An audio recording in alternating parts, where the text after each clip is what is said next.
अस्सलामुअलैकुम दोस्तों, फ़नकार ग़ुलाम हुसैन उमरानी जो एक वीडियो काफ़ी सोशल मीडिया ते वायरल थी रहियो आहे, जंहिंमें हू फ़नकार मुमताज़ मोलाई जी शाइरी गुनगुनाए रहियो आहे ऐं हुन सां छेड़छाड़ करे रहियो आहे। चवण जो इहो मक़सदु त फ़नकार ग़ुलाम हुसैन उमरानी मुमताज़ मोलाई जी शाइरी सां मश्करी करे रहियो आहे।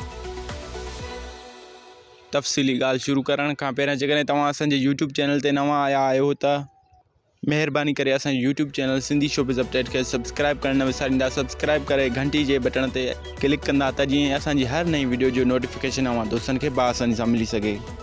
हलूं था पंहिंजे नए टॉपिक जे तरफ़। ग़ुलाम हुसैन उमरानी पंहिंजे वक़्त जो बेताज बादशाह हो। जलाल चांडे खां पोइ ग़ुलाम हुसैन उमरानी खे हद खां वधीक शोहरत मिली।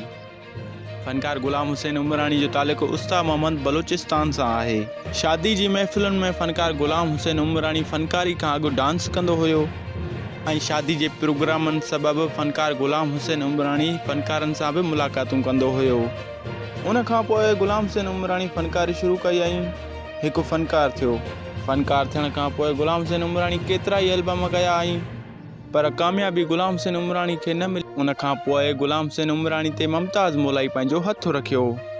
उन खां पोइ ग़ुलाम हुसैन उमरानी जो भरखां इंटरप्राइज़ जे तरफ़ां गीत आशिक़ मजबूरा मार्केट में अची वियो, जंहिं गीत खे भरपूर सिंध वासियुनि जे तरफ़ां मोट मिली ऐं तंहिंखां पोइ ग़ुलाम हुसैन उमरानी यकतारे ऐं चपड़ी जो बेताज बादशाह सॾिजणु लॻो। शोहरत मिलण खां पोइ ग़ुलाम हुसैन उमरानी पाण खे ऊचो सम्झणु लॻो ऐं पाण खे बादशाह सम्झणु लॻो। चवण जो मक़सदु त पाण खे मथां सम्झणु लॻो, तकबर ऐं गुरूर में अची वियो। सिंध खां तक़रीबन 300 किलोमीटर सफ़र कंदे शाइर मुमताज़ मोलाई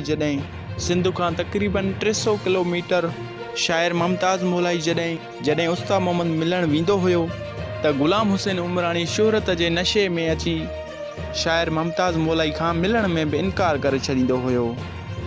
मुमताज़ मोलाई ग़ुलाम हुसैन उमरानी जो तकबर ऐं गुरूर ॾिसी ऐं पंहिंजी कयल ग़ुलाम हुसैन उमरानी ते महिनत ॾिसी आख़िर मुमताज़ मोलाई पंहिंजी रब ते रखियो।